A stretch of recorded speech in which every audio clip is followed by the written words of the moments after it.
Shad, back to league action this weekend against Harrogate Town at Priestfield. What kind of game are you expecting from Harrogate? Harrogate are always tricky, just typical League Two side, but it'll be a physical game, and I feel like us as a team collective we're up for the challenge. So yeah.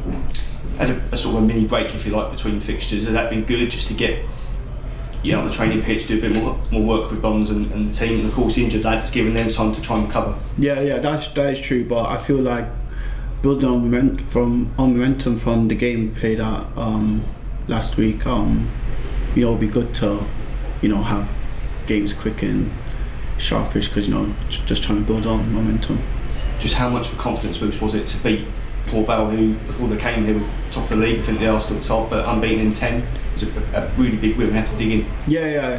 People were expecting us to lose, but I feel like that win really did obviously done us a lot of good. And like I said, just it's good now to just build on momentum, take on to Harrogate.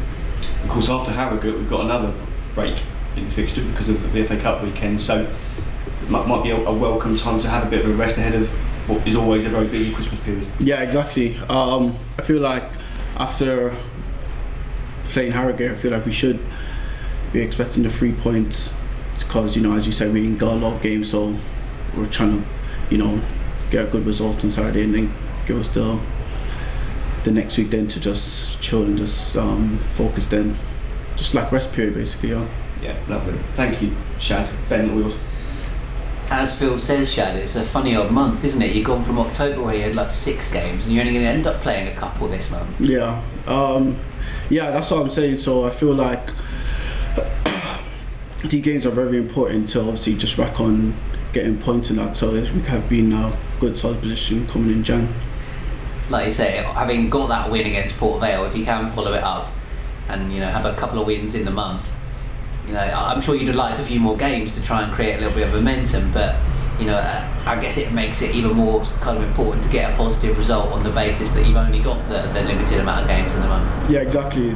It is what it is. As players, you're going to want to play every week, but as it is, you're just going to take on whoever comes in front of you. So you had a Saturday off last week. What did you do with yourself? As a footballer, you don't get Saturdays off in season very often.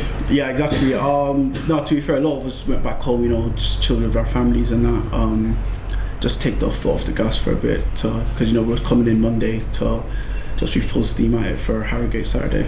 That must have been quite nice, just to be able to kind of switch off on a Saturday. Did you have a sneaky eye on the scores or anything? No, I don't really. Me personally, I don't really look at the table. I feel like it's just too much. I just focus on just train and just be my best. Yeah, fair enough. And how's it been since obviously Conor Marston's come back in? It's meant a slight change in the formation. You've gone back to kind of the 3 centre halves or back 5, if you like, with the wing backs. Yeah. How have you found that adjustment? Back 5, back 3, whatever you want to call it, back 4. I don't really mind. I feel like more of a formation we play. Bonds, the gaffer, trust us as players, and I just feel like we just got to take part into it. Feels like it suits you as a player because of your confidence in bringing the ball out, and I guess Connor's pretty similar, and then Max is kind of the no-nonsense guy in the middle. It seems to work. I'll say that's me and Conor Marston's biggest strength, stepping with the ball, picking passes out, breaking lines. I'll say that's a huge strength of ours. And as you said, Max, the experienced guy, no nonsense defending, just really sorts us out. So it is good to be alongside with him. And I guess you don't mind who's behind you. You've got 2 guys who are competing for that number 1 shirt, one who was player of the month, and then the other one who's got the jersey. Yeah, with Glenn and Jake, they're both excellent at the back, throughout the whole game. Like, you would just always hear them, so it is very comfortable playing knowing that they're behind me. How have you found the new manager and the coaching staff? Obviously in the short time you've been there, you've already had a few kind of men in charge, so how have you found it? No, it's been like breath of fresh air, really, just having them alongside me, knowing that I'm, would say, still young. They're still helping me with my game. They're putting me in for meetings, which I feel is beneficial for my my game and just helping me just grow really. That's cool. And obviously Kenny Jackett brought you to the club. Was it quite a sad day for you when obviously he stepped away from his role due to medical reasons? And I know you knew him from Leyton Orient as well. Yeah, I heard about the situation. Obviously it's sad, so I just wish him, speedy recovery and that. And yeah, I have known him for quite a long time, so yeah, he is a great guy. So yeah, just wish him the best really. Yeah, nice one. And just in terms of Harrogate, I mean, my mind immediately sprung back to the away game last year where you were 1-0 up at half time, going really well, and then I don't know what happened second half, but it obviously didn't end well. Is there a little bit of kind of psychological baggage that you just need to put to one side, or do you guys not think about those sort of things? No, it is done and dusted. All you can really do is just learn from it and just see where the errors have come through and how to fix that, and I feel like we have done that. So yeah, something like that I don't think will happen again. I guess the guys that are still in their squad that were in that team that day, you're all the more aware of what they're going to bring, I guess. Yeah, of course. We know what type of team Harrogate are. We've done some tactical stuff on them today, and probably do it again tomorrow. So we'll know what they'll bring, but we're not really focused on them. We're just we know what we can bring, and with our abilities around the squads, we can take on anyone. And having guys coming back into the group as well really steps up that competition for places, I'd imagine. Yeah, it's just healthy competitions all literally in every position. So you just know that the standards and training is very high. So yeah, I'm quite enjoying it. And looking forward to stepping out here at Priestwood on Saturday. It felt like the fans stayed very patient in that Port Vale game, and obviously you were on a poor run at the time, but they stuck with you and you got that win. So how much are you looking forward to Saturday? Playing in front of Priestfield is a blessing. I really enjoy the supporters. Even going through the bad run, they still stuck by us. So to bring them the 3 points and hopefully bring them the 3 points on Saturday will just top it off. Well, good luck for doing that, mate. Thank you. Do you feel like you're still getting better as a side? Obviously, the manager came in the summer, and it takes a bit of time to adapt. Do you still feel like there's a bit more to come? Yeah, of course. There is stuff that we do need to work on, and of course that's why we're out here training every day. Just to polish the fine bits. But yeah. Is it more of a mental challenge, or this sort of gaps and where it's sort of all truncated? Really, is it more of a mental challenge than a physical one? I would say it's. You could say it is mental, because you're not playing every Saturday, as you said. The games really are spread out, so it will come to a point where games you're gonna have to then just switch on, and then training of course you do need to still switch on, but yeah, it is a difficult one. But no, whatever challenge it is, I think we'll just take it on. It's interesting you sort of say you don't really look at the table yet. At what sort of point do you think you will do?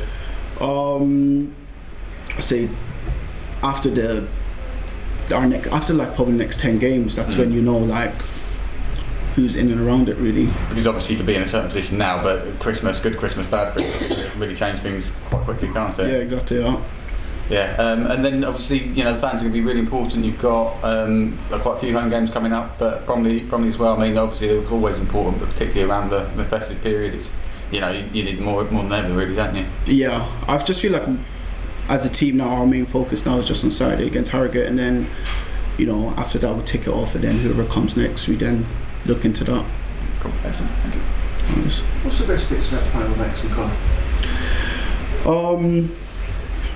They both bring out different attributes. With Max, as I said, he's a no nonsense defending.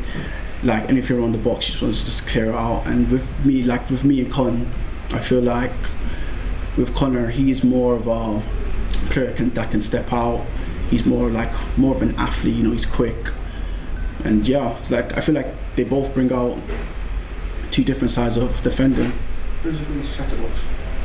The least chatterbox? Who's the biggest chatterbox out of them? I'll say Max. He doesn't stop talking. Is it, when you go through something like you did at Harrogate last year, I know you said they don't prepare for a different game, blah blah blah, and the rest of it, but is there something deep down in the player when you've had that sort of result where you make yourself even more determined it's not going to happen again? Yeah, I feel like in that type of situation it's like a make or break. So like if something like that, you just, I wouldn't say brush it off, but like knowing that coming the next Saturday, if you do get a game, I just feel like you just know that something like that shouldn't happen. So like come back in on the Monday, we look at the errors that we've done as a team, as a collective on that previous game, and just work on that and see, like, basically just make sure it doesn't happen. Is there any added incentive for next time you play the side that's done it to you, that it's not going to happen again? I just feel like with that game as well, we did have a lot of chances that we didn't really punish, and you know, throughout the first half at that game, I feel like we was on the front foot. We did create a lot of chances and we didn't punish them, and also during the second half, that's where it just literally went downhill, and every chance that they had, they punished. So I feel like for that moment, the lesson was that any chance you get, you just got to finish the back of the net. If not, you get punished. I'm talking to the mental aspect of things. Is it harder when you don't play 1 week? I know you've touched on you have a Reading accent, you've gone home and enjoyed the weekend, but is there more pressure on you to get back to the same level by having a week off?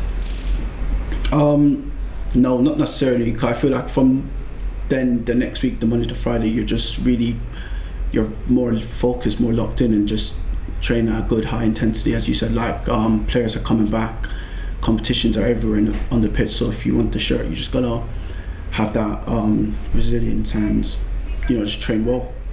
And you guys always come to speak, when you come to speak to us, you talk about making this place a fortress.